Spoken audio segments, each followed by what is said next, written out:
Persepsi inti komunikasi. Persepsi merupakan proses pemahaman, pemberian makna suatu informasi terhadap stimulus. Stimulus didapat dari proses suatu penginderaan terhadap objek, peristiwa dan hubungan-hubungan antar gejala yang selanjutnya diproses oleh otak. Semua penginderaan punya adil dalam berlangsungnya berkomunikasi manusia. Pengetahuan yang kita peroleh melalui persepsi bukan hanya mengenai objek yang sebenarnya, melainkan mengenai tampaknya objek. Persepsi manusia terbagi menjadi dua, yaitu 1. Persepsi terhadap objek, 2. Persepsi terhadap manusia. Persepsi terhadap manusia lebih sulit dan kompleks karena manusia bersifat dinamis. Persepsi terhadap lingkungan fisik berbeda dengan persepsi terhadap lingkungan sosial. Perbedaan tersebut terdiri dari: pertama, persepsi terhadap objek melalui lambang-lambang fisik, sedangkan persepsi terhadap orang melalui lambang verbal dan nonverbal. Kedua, persepsi terhadap objek mengenai sifat luar, sedangkan persepsi terhadap manusia menanggapi sifat luar dan dalam. Objek tidak bereaksi sedangkan manusia bereaksi. Persepsi terhadap lingkungan fisik. Persepsi terhadap lingkungan fisik merupakan proses penafsiran terhadap objek-objek yang tidak bernyawa di sekitar kita. Ketika mempersepsikan lingkungan, terkadang indera kita dapat melakukan kekeliruan.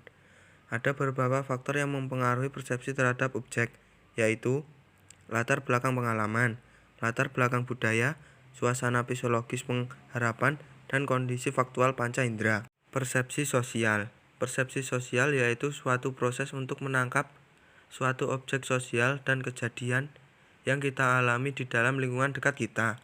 Persepsi sosial memiliki beberapa prinsip penting antara lain: 1.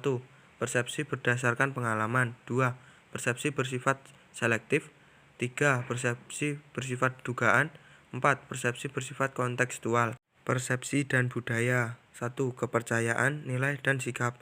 2. Pandangan dunia. 3. Organisasi sosial. 4. Tabiat manusia.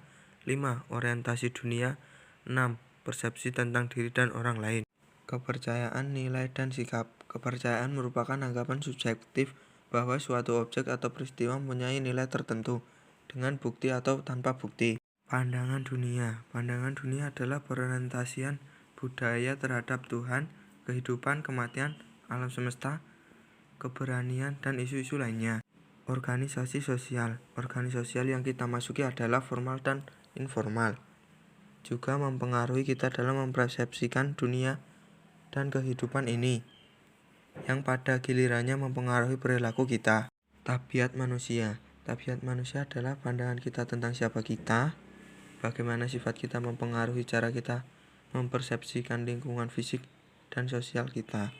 Orientasi kegiatan. Orientasi ini paling baik dianggap sebagai suatu rentang dari buying siapa seseorang hingga doing apa yang dilakukan seseorang. Persepsi tentang diri dan orang lain. Suatu budaya sebenarnya dapat dimiliki kecenderungan individualis dan kolektivitis. Hanya saja seperti kegiatan biasanya lebih menonjol. Beberapa bentuk kekeliruan dan kegagalan persepsi. Pertama, kesalahan atribusi. Atribusi adalah proses internal dalam diri kita untuk memahami penyebab perilaku orang lain. Dalam usaha mengetahui orang lain, kita menggunakan beberapa sumber informasi. Misalnya, kita mengganti penampilan fisik mereka. Faktor seperti usia, gaya pakaian, dan daya tarik dapat memberikan isyarat mengenai sifat-sifat utama mereka.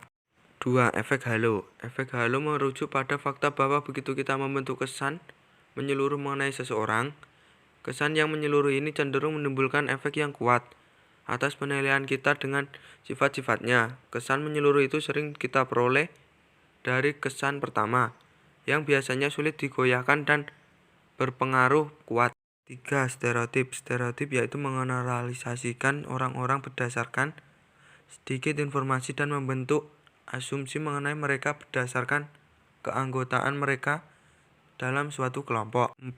Prasangka. Prasangka adalah sikap tidak adil terhadap seseorang atau suatu kelompok, atau juga memvonis seseorang tanpa adanya bukti secara langsung, tapi hanya berdasarkan insting di dalam pikiran seseorang. Kesepian tanpa kekasih. Cukup sekian, terima kasih.